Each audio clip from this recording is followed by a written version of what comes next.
¿Qué tal? ¿Cómo les va? En Perfiles de hoy tenemos el gusto de tener a Rubén Núñez, es el secretario general de APUL. APUL es la Asociación del Personal No Docente de la Universidad. Vamos a hablar de la importancia del no docente en este clima de tensión presupuestaria, en la escasez de recursos, en este ataque a la universidad pública, en esta suerte de decepción y provocación, como dijeron, por ejemplo, los rectores en los fondos acordados a la UBA, y qué es lo que pasa con las otras 60 universidades públicas del país, ¿no? Pero fundamentalmente una simple frase, ¿no?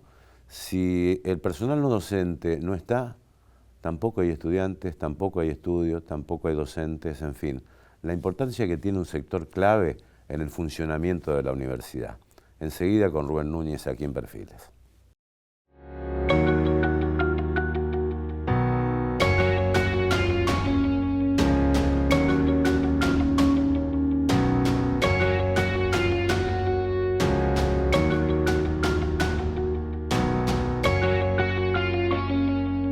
¿Qué tal, Rubén? Un gusto. Un gusto, Guillermo. Muchísimas gracias por invitarme a participar en tu programa. Bien. ¿Cómo nace APUL? ¿Te acordás? Sí, APUL nace en 1958, las primeras iniciativas que vienen trabajadores, dirigentes sindicales de la Universidad Nacional de La Plata, trabajadores no docentes. En ese momento las afiliaciones de los trabajadores no docentes de la Universidad del Litoral se distribuían entre SOEM, UPCN y ATE. Claro. Y desde La Plata ya tenían constituido el Sindicato de Trabajadoras y Trabajadores No Docentes y vinieron, asistieron, realizaron asambleas para darle la identidad a nuestra profesión, a nuestra carrera de trabajador y trabajadora no docente, y comenzaron todas las actuaciones administrativas y gremiales para constituir e iniciar todo el proceso que moviliza a un sindicato, digamos, desde la inscripción gremial, la asamblea constitutiva, la inscripción gremial, la obtención de la personería gremial, que se obtiene en el año 62. Entonces, de alguna manera, la primera asamblea constitutiva fue en el 62. Y de posterior ya tomamos identidad, porque tuvimos la personería gremial, y a partir de ahí ya comienza toda la vida activa, gremialmente hablando, e institucional, como identidad de trabajadoras y trabajadores no docentes, con las funciones de los distintos agrupamientos. Se sienten parte de la universidad, obviamente. Totalmente, es un proceso que se fue construyendo, o sea, y la identidad del trabajador no docente, como cualquier otro tipo de identidad, se construye con la vida institucional, se construye con la responsabilidad laboral, se construye con la participación gremial, se construye con la formación permanente, y también se construye con la posibilidad de participar en las políticas institucionales de la propia universidad. ¿Cuántos trabajadores tiene APUL hoy por hoy? Hoy la cantidad de trabajadores son 1.112 trabajadores aproximadamente. Y decime la importancia del trabajador no docente. ¿Qué pasa si, bueno, se cae el trabajador? El trabajador no docente tiene distintos agrupamientos, tiene cuatro agrupamientos, grandes técnicos profesionales, tiene agrupamiento administrativo, servicios generales y administrativos. Tenemos todas las gamas de las profesiones y oficios, desde la persona que está en apoyo técnico en un laboratorio, a un asesor jurídico, a una cuestión en la asesoría jurídica, en las cuestiones económicas, financieras, contadores, abogados. Tenemos compañeros de servicios generales y mantenimiento y producción que hacen a todo que la universidad tenga las condiciones de salubridad e higiene constante, que tenga mantenimiento, que esté el aula en condiciones. Tenemos los bedeles, tenemos, digamos, y todo el apoyo a lo que es en la parte de técnicos bibliotecarios y demás, trabajadores de la imprenta, que la imprenta acá ha tenido un desarrollo institucional muy grande y ha sido ejemplo a nivel nacional, y bueno, que ahora con todas estas políticas económicas obviamente también repercuten en el equipamiento, sobre todo de las cuestiones de las impresiones. ¿Y cómo estás viendo esta situación de profunda tensión, con un presupuesto reconducido y congelado? Digamos, que muchos ven como un ataque a la propia universidad pública. La verdad que nosotros desde preveíamos que esta situación iba a ocurrir el año pasado, antes de las elecciones. Nosotros teníamos un mensaje claro, que era si teníamos un gobierno de estas características, con una política económica tan agresiva y con la gestión de gobierno tan agresiva, intempestiva, y a veces nos tratan con desprecios cuando los paritarios generales van a hablar sobre las situaciones, condiciones de trabajo o salariales o situación de la propia universidad. Tanto a rectores, como al CIN, digamos, que es el órgano que lo nuclea, como a la totalidad de los sindicatos que representan a trabajadoras y trabajadores no docentes del sistema universitario argentino. Y no solamente nos asfixian presupuestariamente, sino que hay una perversidad que ustedes la pueden haber notado, que ahora le dieron para los gastos de funcionamiento, otorgaron para los gastos de funcionamiento a la UBA, discriminando al resto de las otras universidades, y seguramente van a continuar con políticas de división, de tratar de entretenernos con esta situación. Pero acá no solamente tenemos problemas las universidades nacionales, sino que acá está en riesgo el estado de bienestar propiamente dicho, o sea, en riesgo la salud pública, la educación pública y gratuita, que es importante, las empresas del Estado, los recursos naturales, los derechos laborales, los derechos sociales, todo esto son medidas que atentan directamente a una sociedad y a un estado de bienestar que se viene construyendo desde 1983. Bueno, incluso hasta la investigación científica, no se ha minimizado este tema cuando 68 premios Nobel del mundo, bueno, salieron a advertir qué es lo que pasaba, qué es lo que podía ocurrir con la ciencia argentina si hubo una decadencia presupuestaria en este sector. Totalmente, ¿no? Porque la ciencia y la tecnología son, digamos, los motores que permiten el desarrollo e investigación de las economías regionales. Son los motores, acá los profesionales, los graduados en la investigación nuestra, son los que nos permiten ese desarrollo de las economías regionales y esa soberanía económica, esta posibilidad de crear a nuestras riquezas naturales, poder darle valor agregado, poder exportar, poder generar recursos, poder generar divisas.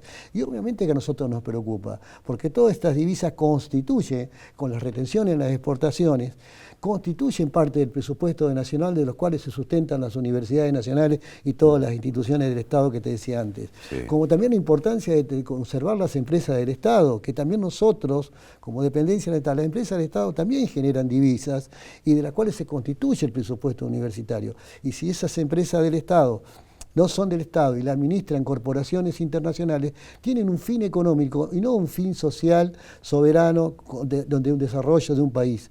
Obviamente que esas inversiones se van a ir al exterior y no van a quedar dentro del país. ¿Qué pasaría si, bueno, dejaría de ser pública la universidad?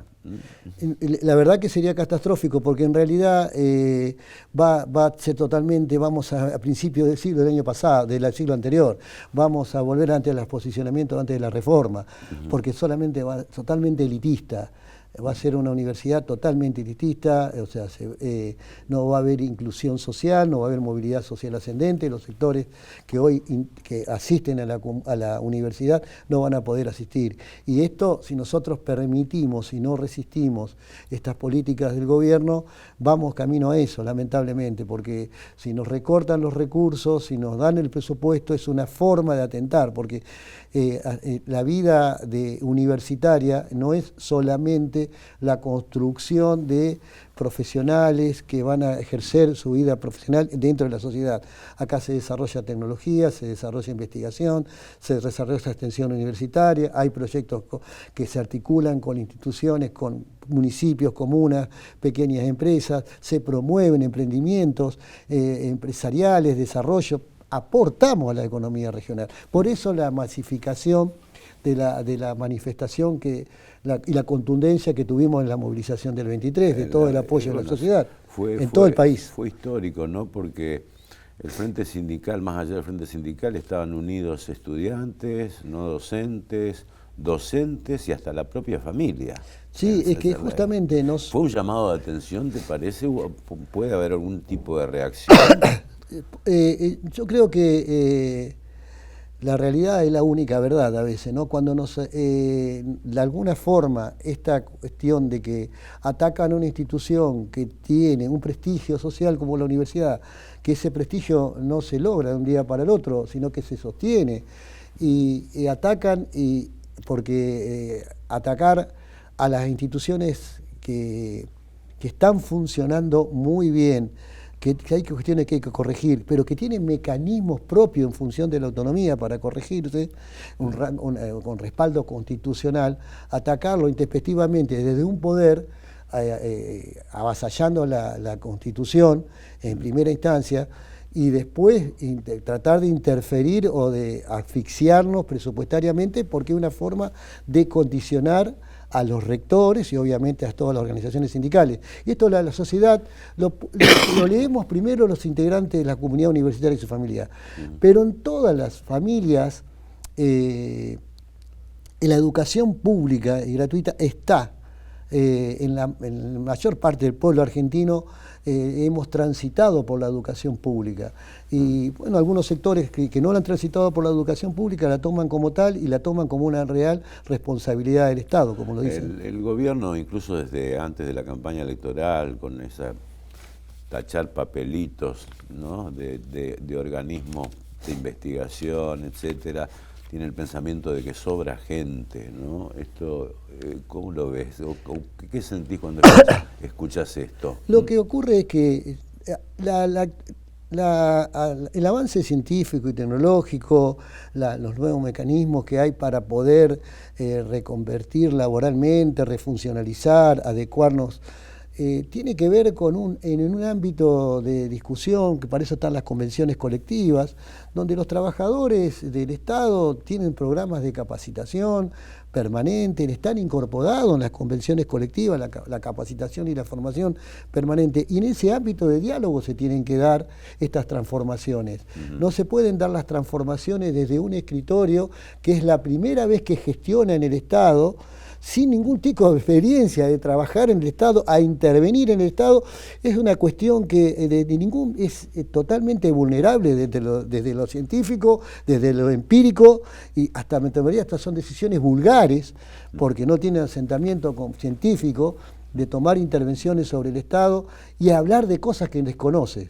Esto es una cuestión que nosotros los padecemos en carne propia, por decirlo así, en el subsecretario de Políticas Universitarias, entonces, y en los funcionarios, porque esto es gravísimo para una institución tan importante como el Sistema Universitario Argentino. Vamos a hacer una pequeña pausa, Rubén, ¿te parece? Enseguida muy bien, muchas seguimos gracias. con Rubén Núñez de APUL aquí, hablando sobre el papel fundamental que tiene un no docente en las universidades nacionales.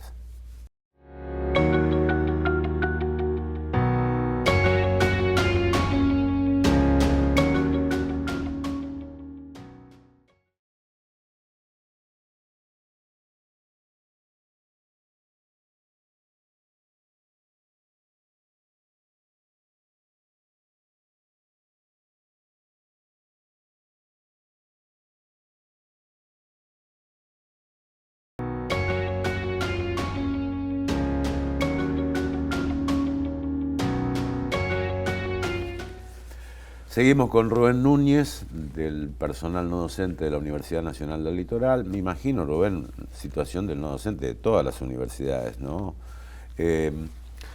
Háblanos un poco, ¿cuál es el salario de un no docente hoy por hoy y desde cuándo están prácticamente, no sé si congelados, porque venimos de un presupuesto del año 2022 reconducido en el 2023 con una inflación del 250%. Claro, nosotros estamos por debajo, 60% debajo de nuestros salarios que nos correspondería para poder alcanzar a los niveles inflacionarios. Pero además, siendo particularmente en nuestra representatividad de trabajadoras y trabajadores no docentes, las categorías iniciales están por debajo de la línea de la pobreza. Entonces nosotros planteamos y vamos a luchar y vamos a continuar nuestros planes de acción para que ningún trabajador no docente esté por debajo de la línea de la pobreza. Una cuestión que lo habíamos logrado en la paritaria anterior, del gobierno nacional anterior, donde se logró un acuerdo que llamábamos la garantía salarial. La garantía salarial era que el trabajador de la categoría más baja de los distintos agrupamientos no docentes podía tener ingresos de bolsillo, o sea, neto, de bolsillo, menor a lo que es la línea de la pobreza, inicialmente. Sí. Y este gobierno los desconoce y volvemos a perder nuestro poder adquisitivo en forma progresiva. Por eso también es el motivo de nuestras luchas, que va a continuar, obviamente, ¿no? Es decir, un 60% menos de lo que perdimos en estos meses. En estos meses. En estos meses. Pero no contás la inflación del año pasado. No, si no sería mucho más. Claro, no, por eso. Hay mucho más. Nosotros desde enero hasta la fecha, si no sería mucho más. Claro. Y por eso nosotros tenemos bien en claro que supongamos que, por esta lucha que están llevando las instituciones universitarias, se pueda lograr que otorguen los gastos de funcionamientos para que las universidades puedan pagar las luces, cubrir los servicios y demás. La lucha va a continuar por la lucha salarial, por las convenciones colectivas de trabajo, para recuperar todo este poder adquisitivo que tenemos. Recuperar, pero para no perder más de lo que venimos perdiendo, de una cosa que el 60% es para dejar de perder, pero todo lo que perdimos también lo tenemos ¿Pero tienen paritarias o no tienen paritarias? La realidad, en la formalidad sí, pero la modalidad es intempestiva. Se sientan el funcionario de turno, porque a veces, como hubo resistencia y hubo movilización y hubo acciones, trataron de correrlos, algunos al subsecretario, y hasta vienen las ministras de Capital Humano, vino el secretario de Educación, incorporan a gente del trabajo, pero nos dicen, este es el porcentaje que hay, y no hay más, pongan lo que quieran en las paritarias, en la acta, pero esto es lo que hay. Y se retiran, nos trataban con desprecio. Unilateralmente el gobierno te dice... Unilateralmente, como el resto de como Latinoamérica, como los países que no tienen convenciones colectivas de trabajo. El Poder Ejecutivo... tenés un 5%... Es un 5% y te vas. Y después, cuando uno trata la primera vez, las primeras reuniones paritarias, pensábamos que iban con un mecanismo de diálogo, pero el diálogo se cortaba por niveles de agresiones y de falta de respeto y de desprecio hacia el sistema universitario, que obviamente después se fue modificando. Pero los hechos concretos que nos dicen, este es el salario que queremos que cobren, y no nos dan ninguna posibilidad concreta de poder incorporar ni siquiera otros temas. Otros temas, porque no solamente el salario, nosotros tenemos la formación permanente. Nosotros acá, por convenciones colectivas de trabajo, a nivel nacional, todos los trabajadoras y trabajadores no docentes, tenemos una capacitación permanente, tanto en educación formal como en educación no formal. Lo que es educación no formal sería toda la capacitación laboral direccionada para el desempeño de las funciones de cada trabajador o trabajadora, de acuerdo a su responsabilidad laboral.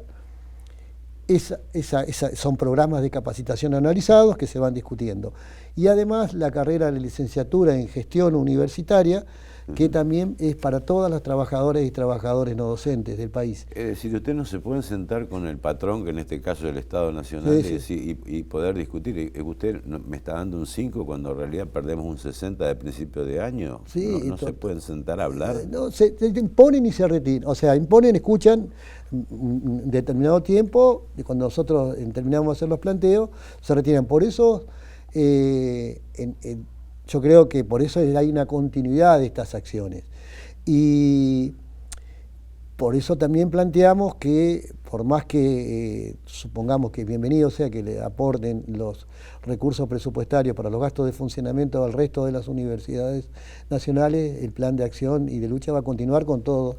Claro, porque el gasto de funcionamiento es para pagar la luz. Para pagar la luz, para pagar los insumos, para cubrir las cuestiones básicas que tiene que cubrir la universidad, pero no para el salario de las hablando con las autoridades universitarias, bueno, hace días pasados, casualmente por esta crítica situación, tanto de no docentes como docentes también, ¿no? Dejaron entrever algún tipo de desaliento en el trabajo, es decir, tal vez de buscar otros horizontes, porque si estás con un sueldo inicial por debajo de la línea de pobreza, o tenés que buscar otro laburo, o te vas, ¿no? Pero ese desaliento, ese ánimo existe también. Es un proceso natural, psicológico. Nosotros estamos invadidos por las emociones. Los núcleos familiares están integrados por trabajadores no docentes con su familia, pero además no todas las familias tienen puestos de trabajo estables, pueden trabajar en la universidad o pueden trabajar. Y estas cuestiones, cuando uno tiene menor poder adquisitivo, genera tensiones naturales, porque la calidad de vida disminuye. Al disminuir esta calidad de vida, no solamente está dado en la alimentación, sino en el acceso a los servicios, a la propia educación, acceso a la educación, al transporte, a cubrir sus necesidades básicas que están totalmente insatisfechas. Entonces, estas tensiones natural que no solamente existan esa desazón, esa incertidumbre, pero justamente nuestro mensaje es este, ¿no?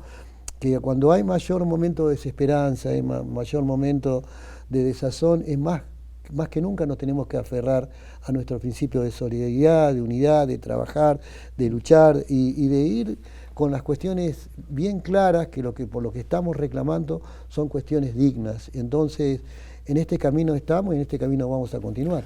Y Rubén, ¿cuánto cobra de haber un jubilado no docente? ¿Qué porcentaje cobra hoy por hoy? Y depende en los saberes, como las categorías que se hayan jubilado, porque cuando nosotros no tenemos un régimen jubilatorio, que uno se jubila de acuerdo a los saberes de los últimos 10 años, como dice la ley, ¿no? Sí, sí, sí. Pero un valor promedio, si hoy se jubilaría una persona, estaría por debajo de la línea de pobreza. Hoy, cualquier, o sea, excepto que tenga una categoría del tramo, sí, los más altos. Del tramo medio para arriba, o sea, una categoría sería, tenemos actuales, son el nivel de categorías que hay, del tramo medio, la categoría superior del tramo medio para arriba estaría por encima, y del tramo medio, la categoría básica para abajo estaría... ¿Cuánto es? ¿Un 60% del sueldo? ¿Un 70%? Un 70%, porque de acuerdo... No es el 82%. Como porque eso también es otra lucha, porque en realidad uno se jubila con el 50%, y si uno trabaja más, tiene mayores cantidades de años de aporte, por cada año de aporte es un 1% más, hasta un 15% máximo. O sea que lo máximo que puede cobrar un trabajador si trabajó 15 años más que 30, o sea 45, estaría cobrando un 65% de los saberes jubilatorios correspondientes. Después nosotros tenemos aparte una caja compensadora, que es la que nos descuentan, que nos permitiría llegar a un 70% aproximadamente. Bueno, es todo un dato, ¿no? Un trabajador que cobre una jubilación bajo la línea de pobreza hoy es sí, dato, o sea, estamos, ¿no? Ahí, estamos a menos de 700.000 pesos, estamos hablando. ¿Cómo ves el futuro? ¿Ves algún, digamos, porque una cosa son los anuncios y otra cosa son los hechos concretos, las resoluciones concretas, ¿no? Porque, bueno, en su momento el vocero planteó, bueno, el diálogo está abierto, están garantizados los fondos, después terminaron en la UBA y no terminaron en las otras 60 universidades, ¿no? ¿Cómo ves el futuro? En realidad, nosotros tenemos esa incertidumbre natural, que cuando viene un gobierno de estas características, que no hemos transitado nunca por un gobierno de estas características ideológica y que desprecia al Estado, es totalmente incertidumbre. Sí, lo que tenemos certidumbre es lo que nosotros, como trabajadoras y trabajadores no docentes y como organizaciones sindicales del sistema universitario, queremos. Entonces, nuestro horizonte es seguir planteando nuestra lucha, buscar los caminos de diálogo, obviamente, pero si no hay diálogo, si son cuestiones impuestas, nos obligan, nos empujan a tomar medidas de acción. Y nosotros, el camino es del reclamo permanente, la lucha permanente, hasta que no avasallen más nuestros derechos, nuestros salarios, nuestras condiciones, y además no solamente pensar en las universidades.